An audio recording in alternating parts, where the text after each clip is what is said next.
Bonjour à tous. Donc me revoilà, un petit peu plus en forme, je vous l'accorde.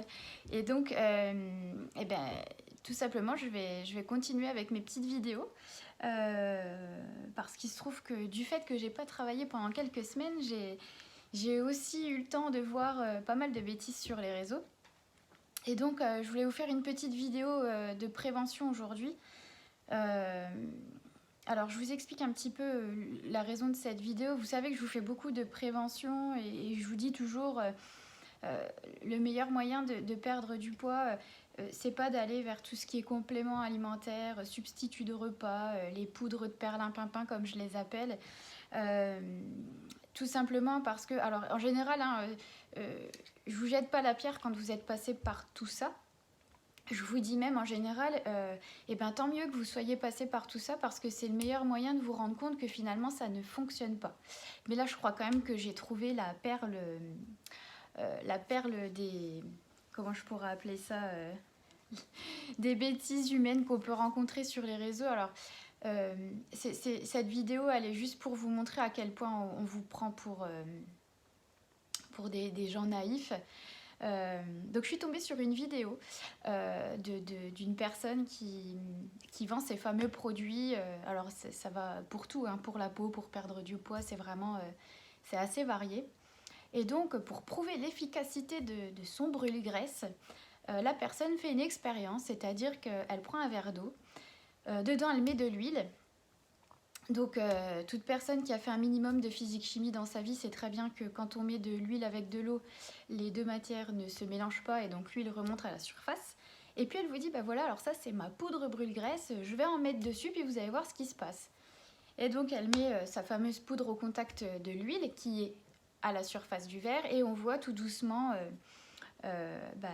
sa poudre qui capte les graisses et on voit la graisse tomber au fond de l'eau avec la poudre. Alors là, les gens doivent se dire « Waouh, c'est super !» Est-ce que, alors déjà j'ai une question, c'est est-ce que vous pensez vraiment que c'est ce qui se passe dans votre estomac? Ah, ça serait drôlement magique si on ingérait les aliments, on prenait la poudre et paf, les graisses partaient directement. Bon, je vous le dis, hein, on vous envoie de la poudre aux yeux, c'est pas du tout comme ça que ça se passe. Et puis moi, j'ai fait ma propre expérience à la maison. Alors, si j'ai le temps, je vous la filmerai et je vous montrerai parce que c'est quand même assez risible. Moi, j'étais très concon, hein, comme je dis. J'ai pris un verre d'eau, j'ai pris de l'huile, j'ai fait exactement la même chose. Et puis, j'ai pris de la farine. Donc j'ai mis mon huile dans mon verre d'eau, ma matière grasse est forcément remontée à la surface puisque ce sont deux phases qui ne se mélangent pas. Et puis j'ai versé ma farine dans mon verre d'eau sur la matière grasse. Et puis qu'est-ce qui s'est passé? Forcément, la farine est tombée au fond du verre, accrochée à l'huile. Euh, j'ai attendu à peu près 5 minutes et oui, on se rend compte qu'à la fin, ça nous fait des petites boules de pâte qui sont tombées au fond du verre. Alors là, vous vous dites quoi? Il y a deux options. Soit vous vous dites, oh super, la farine est un brûle-graisse, mangeons de la farine. Première option. Ou la deuxième option, vous vous dites, on nous prend vraiment pour des cons.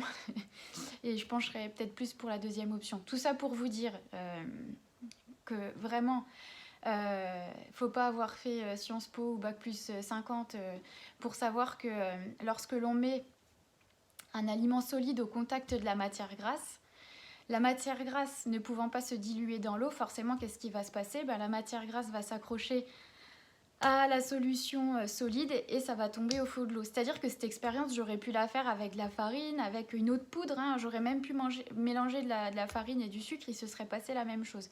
Voilà, donc juste cette petite vidéo pour vous dire attention, on est prêt à tout pour vous vendre ces produits. On essaye de vous envoyer du rêve avec des expériences qui finalement valent rien du tout. Donc voilà, encore une fois, si vraiment vous avez un doute, des questions, allez voir un professionnel de santé. Encore une fois, à chaque métier, je veux dire à chaque métier son diplôme. Je sais pas, vous n'allez pas aller voir la coiffeuse pour qu'elle répare votre voiture. Enfin, je sais pas, c'est de la logique. C'est pareil pour notre métier, on est diététicien nutritionniste. C'est nous qui nous occupons des problèmes de santé liés à l'alimentation. Et si vous voulez être sûr d'avoir un suivi correct et bien encadré, il faut venir voir des professionnels. Donc voilà. J'ai trouvé ça assez drôle, fallait que je vous en parle. Si vraiment j'ai le temps, je vous jure que je me filmerai en train de faire l'expérience juste pour vous montrer que vraiment on vous prend pour des ânes. Mais bon, on trouve de tout aujourd'hui, hein, donc plus rien ne me choque. Écoutez, comme d'habitude, si vous avez des petites questions, il n'y a pas de souci, vous me laissez un petit commentaire, j'y répondrai avec plaisir. Je vous souhaite une bonne journée et je vous dis à bientôt.